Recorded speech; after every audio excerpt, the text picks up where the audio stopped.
नमस्कार दोस्तों, आपका अपना YouTube चैनल क्लासिकल मैथ्स में स्वागत है। तो दोस्तों चलिए क्लास 10th के लिए अब अगला वीडियो हम देखते हैं। मेरा एक क्वेश्चन बनता है, इसमें दोस्तों हमें आज 3 टाइप के क्वेश्चन पढ़ने हैं। तो पहला क्वेश्चन मेरा बनता है, जांच करे कि क्या 6 के पावर n का अंतिम अंक 0 है या 0 है। ये कब?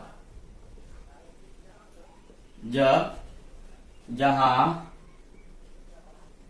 छोटा n बराबर एक प्राकृतिक संख्या होना चाहिए, कोई भी प्राकृतिक संख्या होना चाहिए।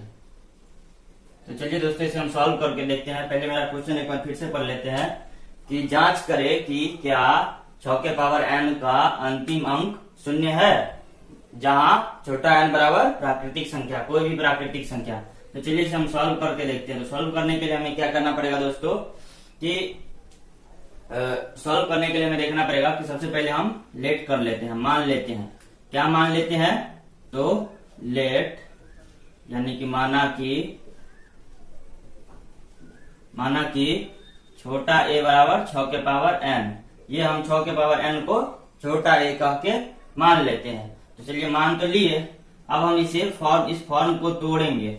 बोलिए दोस्तों क्यों तोड़ेंगे? तो हमें इसलिए तोड़ना है 6 के पावर n को कि हमें गुणनखंड करके देखना है। क्यों गुणनखंड करना है? क्यों? क्योंकि इसका अंतिम अंक अगर 0 कैसे हो, तो अगर कोई संख्या डिविजिबल है, विभाज्य है या भाज्य है, तो भाज्य होते होते वो उसका जो शेष है रिमाइंडर वो 0 बचता है या कुछ और बचता है। ये कैसे और क्यों, इसके बारे में हम अभी जानेंगे थोड़ा देर बाद। तो इसलिए हमें इसे अभी फिलहाल इसे हमें गुणनखंड करना पड़ेगा, इसे तोड़ना पड़ेगा। तो चलिए दोस्तों इसको हम तोड़ देते हैं। तो 6 के पावर n को हम 2 गुना 3 के पावर n लिख सकते हैं। जी हाँ दोस्तों, क्यों नहीं लिख सकते? अब 2 गुना 3 के पावर n को फिर से एक बार हम लिख सकते हैं कि 2 के पावर n गुना 3 के पावर n, इसे भी ऐसा लिख सकते हैं। तो ये हुआ 6 के पावर n को हम ये तीनों फॉर्म में लिख सकते हैं। तो यहाँ हमें देखने को मिलता है, एक कंडीशन यहाँ पे लगता है, या एक यहाँ हमें देखने को क्या मिलता है कि ये 2 और ये 3 ये कैसी संख्या है? तो ये 2 और 3 है, तो हम बोलेंगे चूंकि 2 और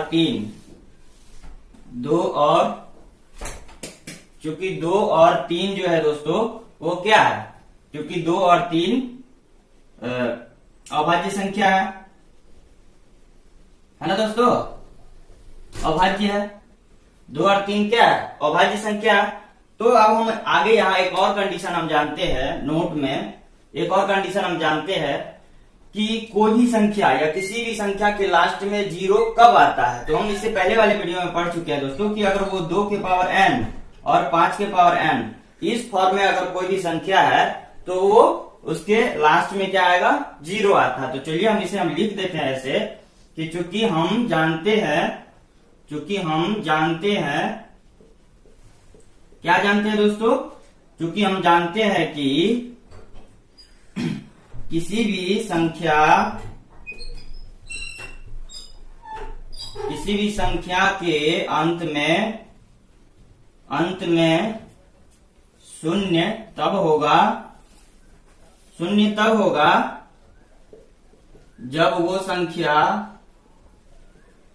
जब वो संख्या किस फॉर्म में होगा? जब उस संख्या का गुणनखंड, या जब वो संख्या 2 के पावर n गुना 5 के पावर n के रूप का होगा, या उसका गुणनखंड जो है वो 2 के पावर n और 5 के पावर n के रूप का होगा। तो ये तो हम जानते हैं दोस्तों। तो यहाँ हमें देखने को क्या मिलता है? यहाँ हमें देखने को मिलता है कि ये हमारा 2 तो है, मिल रहा है, लेकिन और हाँ दोस्तों यहाँ एक और कंडीशन है कि ये 0 तभी होगा जब या तो केवल 2 या केवल 5 या 2 और 5, इसके अलावा इसमें कुछ नहीं होना चाहिए। तभी कोई भी संख्या का लास्ट अंक वो क्या होगा? अंतिम अंक जो है वो 0 होगा। तो यहाँ हमें 2 तो मिल रहा है और 5 रहे या नहीं उससे कोई फर्क नहीं, लेकिन यहाँ हमें 3 एक्स्ट्रा आ रहा है। 3 क्या आ रहा है दोस्तों? एक्स्ट्रा आ रहा है, यानी कि 2 और 5 से हट के हमें क्या आ रहा है? 3 एक्स्ट्रा आ रहा है। तो हम कह देंगे यहाँ अतः यहाँ हम कहेंगे कि 2 अतः अतः 2 और 3 का संख्या, अतः 2 गुना 3 के पावर n का हल क्या है? अद्वितीय है। क्या है? अद्वितीय है। इसका जो हल है वो अद्वितीय है। ठीक है, मतलब इसका दूसरा हल और नहीं है। तो इसका जब दूसरा हल नहीं है तो हमें 2 और 5 के फॉर्म में तो नहीं आ रहा है, 2 और 3 के फॉर्म में आ रहा है। तो हम कह देंगे इसलिए क्या है? जो संख्या दिया हुआ है a बराबर 6 के पावर n, तो इसलिए a बराबर 6 के पावर n का अंतिम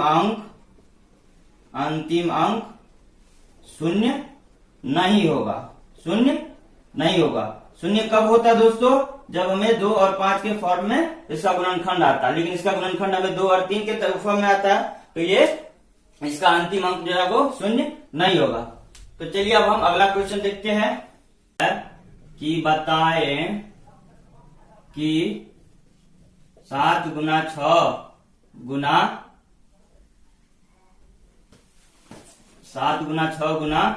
13 प्लस 13 ये संख्या और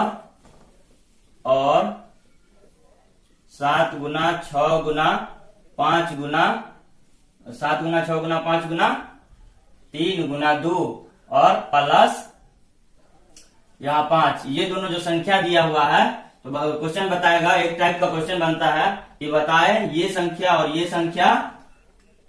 संख्या जो है वो अभाज्य क्यों नहीं है। ये संख्या और ये संख्या अभाज्य क्यों नहीं है? अभाज्य क्यों नहीं है? इस टाइप के अगर क्वेश्चन रहेगा दोस्तों, इस टाइप के क्वेश्चन है हमारे 10.2 में, मतलब एक्सरसाइज 1.2 में दिया हुआ है। तो हम बताएं कि हमारा जो ये संख्या है दोनों 7 गुना 6 गुना 13 प्लस 13 और 7 गुना 6 गुना 5 गुना 3 गुना 2 और प्लस 1, ये दोनों संख्या अभाज्य क्यों नहीं है। तो हम इसे आप करते हैं क्या, पहले हम इस संख्या के बारे में देखते हैं। तो हम करेंगे माना कि a बराबर संख्या a बराबर, एक बार ये ले लेते हैं 7 गुना 6 गुना 13 प्लस 13। अब इसको हम क्या करेंगे, इस दोनों में हम यहाँ देख रहे हैं क्या कॉमन है, यहाँ देख रहे हैं 13 कॉमन है। तो चलिए दोस्तों हम 13 कॉमन ले लेते हैं। तो अगर 13 कॉमन ले लेंगे तो क्या बचेगा? 7 गुना 6 और यहाँ गुना 1 बच गया, तो नहीं लिखेंगे, और प्लस 1। तो फिर इसको फाइनली हम क्या लिखेंगे कि 13 गुना 7 6 42 1 43। कितना? 13 गुना 43। तो 13 गुना 43 करेंगे तो फिर इसका क्या है दोस्तों, गुणनखंड करके देखेंगे हम। तो 13 का गुणनखंड कुछ नहीं 13 होता है, और 43 का गुणनखंड कुछ नहीं 43 होता है। तो हम इसे क्या करेंगे,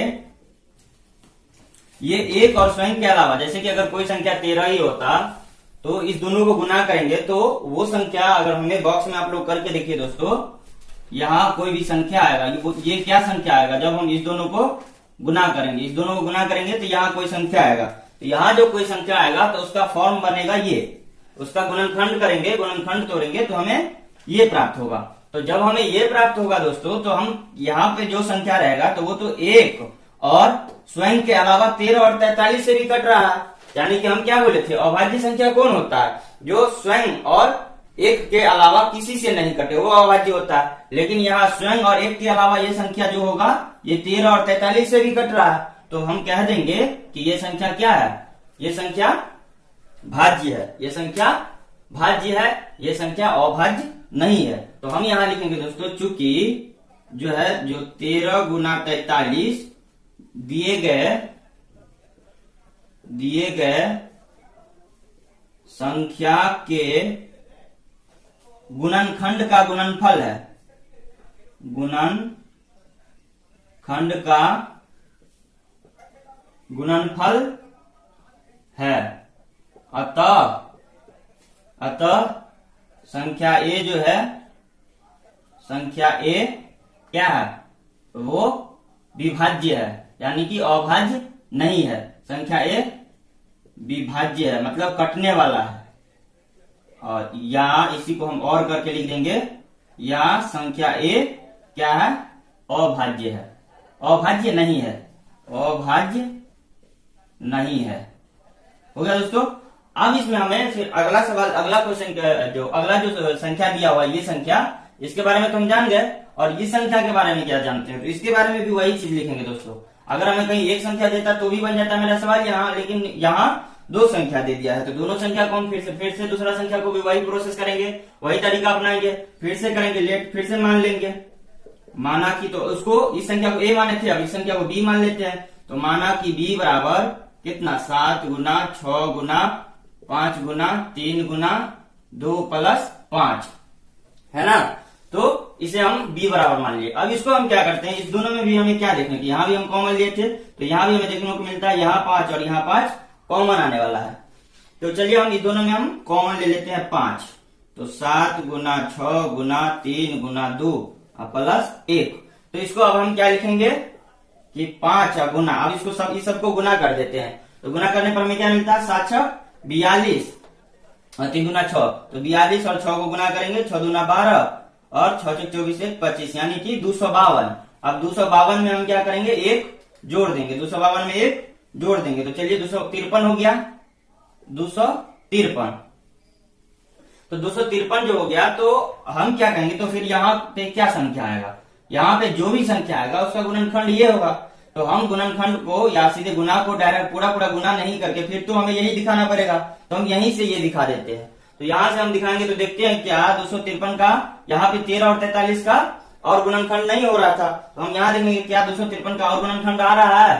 तो यहाँ हम देखते हैं करके, ये 2 से नहीं कटेगा, 3 से भी नहीं कटेगा, 4 5 6 7 से नहीं कटेगा, 8 से 9 से लगभग नहीं के बराबर कटता है दोस्तों। तो हम इसे ऐसे ही छोड़ देंगे, ठीक है। तो हमें तो बस तरीका जानना है, तो चलिए अब इससे हम क्या लिख देंगे, ये हमारा इस फॉर्म में हो गया, यानी कि फिर से इसको एक बार और लिख दिए कि 5 गुना 253। तो यहाँ जो हमें जो भी संख्या आएगा, फिर वही बात कहते हैं, हमें बस थ्योरी जानना है दोस्तों, हमें तरीका जानना है, हमें क्वेश्चन क्या कह रहा है और हमें क्वेश्चन को कैसे सॉल्व करना है ये जानना है। तो हम यहाँ क्या करते हैं, जैसा कि ये पूछ रहा है खाली अभाज्य क्यों नहीं है, तो अभाज्य होना या नहीं होना ये कैसे हम जानेंगे, तो इसके डिफिनेशन से हम जानते हैं कि कोई भी संख्या अभाज्य कब होता है, कि अभाज्य कब होता है, जब वो स्वयं और एक के अलावा किसी से नहीं कटे, वो अभाज्य होता है। और यहाँ अभाज्य क्यों नहीं है, मतलब अभाज्य क्यों नहीं है, तो इसको हम ऐसा भी बोल सकते हैं कि ये विभाज्य है, ये हमको दिखाइए। तो विभाज्य होने के लिए क्या होता है कि विभाज्य होने के लिए नियम है कि यदि वो संख्या एक और स्वयं के अलावा किसी भी संख्या से कट जाए तो वो विभाज्य होगा। तो यही बात है, यहाँ पे अगर कोई संख्या आ रहा है, अगर इस दोनों को गुना करके यहाँ लिखते हैं, तो यहाँ लिखने के बाद एक और इतना ही संख्या के अलावा ये 5 और 253 से भी कट रहा है, तो जी हाँ, जब 5 और 253 से भी कट रहा है तो हम कहेंगे ना कि ये संख्या हमारा क्या हुआ, विभाज्य हुआ, यानी कि अभाज्य नहीं है, विभाज्य है। तो हम वही तो दिखाना है हमें दोस्तों। तो फिर से कंडीशन लिख देंगे और फिर हम बता देंगे कि वो संख्या मेरा क्या है, अभाज्य नहीं है, यानी कि विभाज्य है। तो चलिए हम फिर लिख देंगे, इसलिए चूंकि 5 गुना 253 जो है वो दिए गए संख्या, वहां संख्या ए लिए थे और यहाँ संख्या बी लिए है, दिए गए संख्या के गुणनखंड का गुणनफल है। क्या है, गुणनफल है। अतः संख्या बी, वहां संख्या ए लिए थे और यहाँ संख्या बी क्या है, विभाज्य है, या इसी को बोल देंगे, या संख्या बी जो है अभाज्य नहीं है, और यही हमें दिखाना था। तो दोस्तों हम आपसे यही उम्मीद करते हैं कि आप हमारी क्लास को, अगर आप शुरू से देखते आ रहे हैं, हमारे वीडियो को शुरू से देखते आ रहे हैं, आप क्लासिकल मैथ्स को सब्सक्राइब किए हुए हैं और इसे लगातार देख रहे हैं, तो दोस्तों हम आपसे एक विनती करते हैं, हम एक आश्वासन दिलाते हैं आपको कि अगर आप मेरे चैनल पे हो और पूरा वीडियो सीरियसली देखते हो, तो दोस्तों आपको यहाँ पे हर 9th और 10th खास करके सब जितना भी सोल्यूशन है, जितना भी प्रॉब्लम है, जो भी प्रॉब्लम क्रिएट होता है, यहाँ हम आपको ज्यादा से ज्यादा कोशिश करेंगे कि उसे सॉल्व करें दोस्तों। तो आप लोग कमेंट सेक्शन में कमेंट करते रहिए, इससे हमें क्या होगा, कहीं हमें और एनर्जी मिलेगी और हम आप लोगों को और बेहतर से बेहतर कर सकते। तो अब मेरा तीसरा क्वेश्चन, 2 क्वेश्चन तो अब हम बता लिए दोस्तों, अब मेरा तीसरा क्वेश्चन क्या बनता है, चलिए हम देखते हैं तीसरा क्वेश्चन मेरा क्या बनता है। आज हमें 3 क्वेश्चन तक ही पढ़ना है। तीसरा क्वेश्चन कह रहा है कि 3 पात्र है। पात्र का मतलब होता है दोस्तों बर्तन। 3 पात्रों में कहिए या बर्तन में, 3 पात्रों या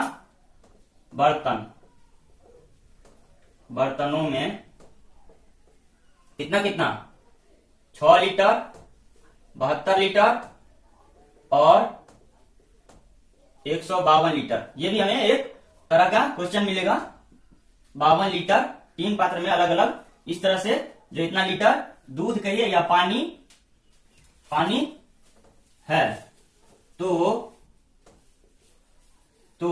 पात्र की महत्तम धारिता बताइए, मतलब ज्यादा से ज्यादा किस पात्र में या ज्यादा से ज्यादा कितना पानी आएगा उस पात्र में। तो पात्र की या बर्तनों की, तो लिखेंगे पात्रों या बर्तनों की महत्तम का मतलब होता है सबसे ज्यादा। महत्तम धारिता, ज्यादा से ज्यादा, सबसे ज्यादा नहीं दोस्तों, ज्यादा से ज्यादा महत्तम धारिता बताएं। अगर इस टाइप के क्वेश्चन रहेगा तो हमें इस टाइप के क्वेश्चन दिया हुआ है दोस्तों एक्सरसाइज 1.2 के लिए, कि कह रहा है 3 बर्तनों में, एक में जिसमें 6 लीटर है, फिर 72 लीटर है, फिर 152 लीटर है, पानी है। तो पात्रों या बर्तनों की महत्तम धारिता बताए कि ठीक उसमें पानी आ जाए, कि तीनों में जो है ठीक पानी आ जाए। तीनों पात्रों में तीनों पात्रों में ठीक या बराबर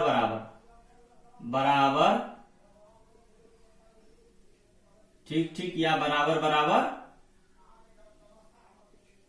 पानी आ जाए, है ना दोस्तों।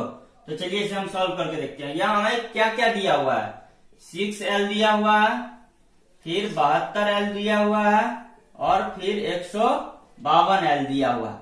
तो हमें क्या, क्वेश्चन को पहले हम पढ़ेंगे, क्वेश्चन को पढ़ के देखते हैं कि मेरे माइंड में क्या क्या क्रिएट होता है, क्या क्या आता है।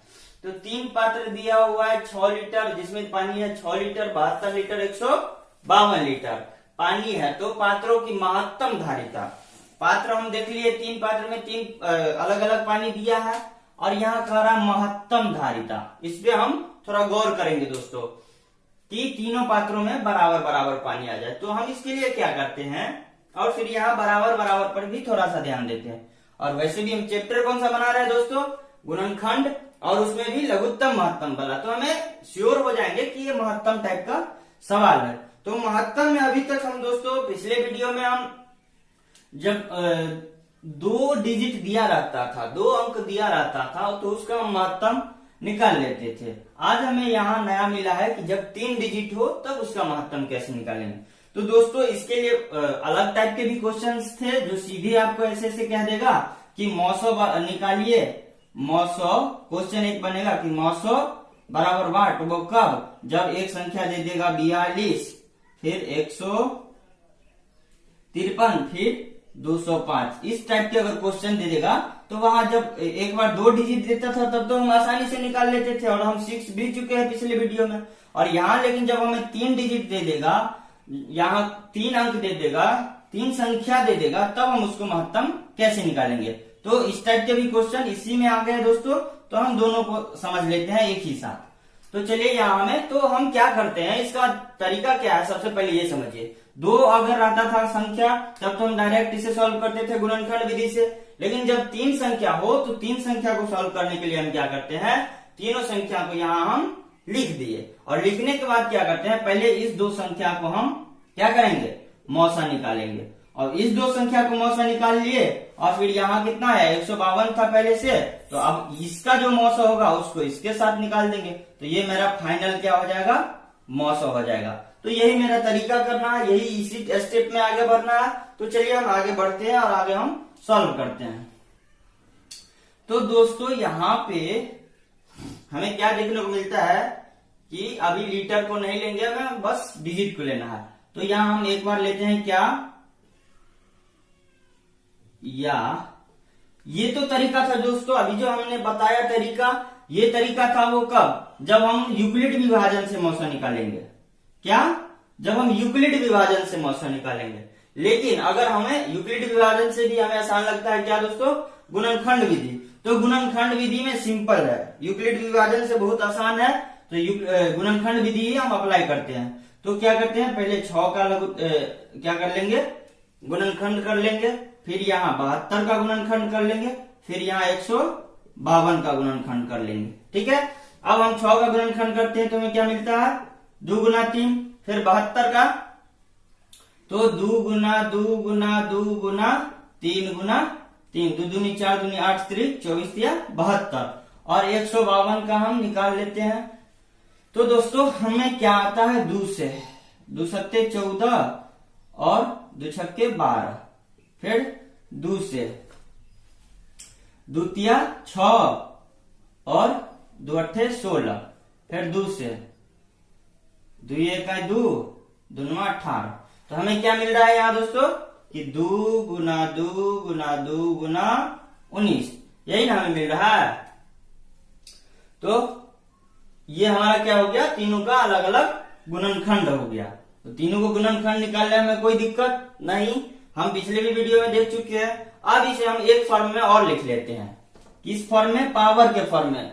क्यों? क्योंकि उसका हमें जरूरत पड़ेगा, वो हम आगे देखेंगे, वो अभी हम थोड़ा देर बाद देख रहे हैं। तो 2 के पावर 1 गुना 3 के पावर 1, इसको इस तरह तो लिख सकते हैं, जी हाँ बिल्कुल लिख सकते हैं। फिर इसको हम क्या करेंगे, 2 के पावर 3 और गुना 3 के पावर 2, ये भी लिख सकते हैं, जी हाँ दोस्तों। फिर आगे हम इसे 2 के पावर 3 गुना 19, इतना लिख सकते हैं। तो हाँ, क्यों नहीं लिख सकते, तो लिख दिए। अब मेरा सवाल बने, इतना तो मेरा प्रीमियम काम था, मतलब शुरुआती का काम था, बेसिक काम था। अब इसमें हम बनाते हैं सवाल। तो इसमें सवाल कैसे बनाएंगे, तो सवाल बनाने का नियम जैसा कि हम जानते हैं गुणनखंड विधि से, कि गुणनखंड विधि से मौसा निकालने के लिए हम क्या जानते हैं, और हमें मौसा ही ज्ञात करना है, इसमें हमें लौसा नहीं ज्ञात करना है। फिर भी हम आप लोगों को थोड़ा बता देंगे दोस्तों, थोड़ा सा हिंट दे देंगे। तो अभी फिलहाल हमें मौसा निकालना है, और मौसा हम निकाल के देखते हैं। तो मौसा निकालने के लिए हम क्या करते हैं, जो तीनों में कॉमन हो, मौसा बनाने के लिए मेरा नियम है कि जो तीनों में कॉमन हो, और उसमें भी क्या है, जो कम घात वाला हो। तो तीनों में कॉमन हम यहाँ क्या देख रहे हैं, 2 के पावर 1 देख रहे हैं, 2 के पावर 3 और 2 के पावर 3, यानी कि तीनों में कॉमन हम देख रहे हैं दोस्तों 2 2 और 2, यही कॉमन हम देख रहे हैं। और यहाँ 3 3 है, लेकिन यहाँ 3 नहीं है, तो हम तीनों में कॉमन 2 देख लिए। तो तीनों में कॉमन 2 देखने के बाद हम क्या कहते हैं दोस्तों कि जिसका पावर कम होगा वो उसको हम बाहर खींचेंगे। तो यहाँ इसका पावर 3 है, इसका पावर 3 और इसका पावर 1 है, तो ये मेरा मौसा जो है वो सीधे 2 के पावर 1 यानी कि 2, ये मेरा क्या हो जाएगा, मौसा। तो यानी कि हम समझ गए कि ये मौसा, और मुझे क्या था कि मौसा ही तो निकालना था। तो जब मेरा मौसा निकल गया, महत्तम निकल गया, HCF निकल गया, तो हम कह देंगे कि ये जो 2 लीटर है, ये 2 लीटर तीनों पात्रों में जो है वो क्या होगा, 2 लीटर करके मैक्सिमम, ज्यादा से ज्यादा पानी आ सकता है। तो चलिए, महत्तम तक हमारा सवाल खत्म, यहां तक मेरा आंसर हो गया। अब अगर हमें लघुत्तम पूछ देता तो हम कैसे बनाते, तो लघुत्तम में दोस्तों क्या करते हैं, जो कॉमन होता है उसमें बड़ा वाला पावर लिखते हैं, और उसके बाद जो बच जाता है उस सबको एक बार लिख लेते हैं। ये हम थोड़ा एक्स्ट्रा बता रहे हैं। तो इसमें हम लॉसा अगर यही पूछ देता तो हम कैसे निकालते, एक्स्ट्रा है थोड़ा, कि लॉसा पूछ देता तो तीनों में कॉमन 2 है, तो 2 के पावर 3 वाला यानी कि ज्यादा पावर वाला ले लिए, और फिर बाकी बाहर क्या बच गया, बाहर बच गया 3, बाहर बच गया, फिर 3 के पावर 2 और फिर 19, है ना दोस्तों। अब आप लोगों को एक कंफ्यूजन आता होगा यहाँ पे कि ये 3 के पावर 2 और 3 क्यों ले लिए। तो यहाँ पे अगर 3 होता तब तो हम इसमें 12 पावर वाला लेते, यानी कि 3 के पावर 2, लेकिन यहाँ हमें दो ही मतलब 72 और 6 के गुणनखंड में ही केवल हमें 3 और 3 मिल रहा है। हमें 152 के गुणनखंड में तो 3 नहीं मिल रहा है, इसलिए हमें बाहर जो भी बचा रहेगा सबको लेना पड़ेगा। लेकिन अगर यही 3 यहाँ होता, 3 के पावर अगर 3 होता हमें, और यहाँ 152 की जगह कुछ और होता, तो हम क्या करते, तो हम 3 के पावर 3 यहाँ लेते, केवल 3 के पावर 3, और तब मौसा भी तो चेंज हो जाता दोस्तों। मौसा हो जाता चेंज किसके लिए, तो 3 के पावर 1 फिर यहाँ होता, तो 2 पहले से था और 3 के पावर 1 होता तो 900 यहाँ 6 हो जाता। तो चलिए दोस्तों, ये थोड़ा सा एक्स्ट्रा था, इतना हमें नहीं अभी जानना है, और इतना जानना भी है तो हमें क्वेश्चन में इस तरह के सवाल हमें मिलते हैं, एक्सरसाइज में मिलते हैं, तो उसे हम सॉल्व करेंगे। तो हम यहाँ पे क्या है दोस्तों, 3 अंक वाला 3 डिजिट वाला 3 संख्या वाला महत्तम बीज सीख गया। और आज का मेरा इतना ही क्लास था, तो इसमें हम 3 टाइप के क्वेश्चन समझ गए और लगभग मेरा ये एक्सरसाइज भी खत्म हो गया। तो दोस्तों, अगर इस एक्सरसाइज और मतलब 1.2 और 1.1 में अगर आपको कहीं भी दिक्कत हो रहा है, किसी भी टाइप के सवाल में दिक्कत हो रहा है, तो आप हमें कमेंट बॉक्स में लिखिए। हमारा आपके कमेंट का हमेशा इंतजार रहता है, हम आपको उसका सॉल्यूशन तुरंत करेंगे। जी धन्यवाद।